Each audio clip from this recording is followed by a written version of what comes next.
L'économie française est a priori face à un paradoxe. Il y a d'un côté une baisse de l'activité très significative au deuxième trimestre. Le PIB a reculé de 13,8%, c'est son plus fort repli en temps de paix. Et le marché du travail, pour lequel les indicateurs sont plutôt favorables. Le taux de chômage a baissé à 7% et l'emploi a légèrement reculé, 0,6%, lui aussi sur le deuxième trimestre. Comment comprendre ce paradoxe? Deux points. Le premier est que le gouvernement a mis en place une procédure de chômage partiel. L'idée est que l'arrêt de l'activité lié à la crise sanitaire allait provoquer une baisse de l'emploi.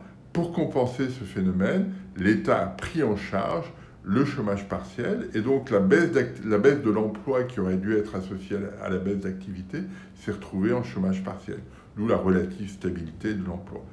Deuxième point, le nombre de chômeurs a baissé sur le trimestre parce que les gens ne remplissaient pas les critères.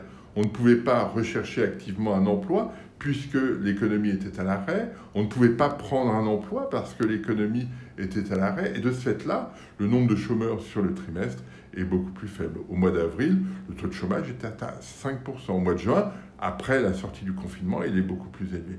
La vraie difficulté aujourd'hui est que les mesures incitatrices sur le chômage partiel, le fait que l'économie soit sortie de confinement, fait que tous ces indicateurs vont se réajuster et au cours des prochains mois, le marché du travail va s'ajuster, va se recaler sur l'évolution de l'économie et donc les chiffres seront beaucoup moins favorables qu'ils ne l'ont été au deuxième trimestre. Ça n'était donc qu'un paradoxe apparent.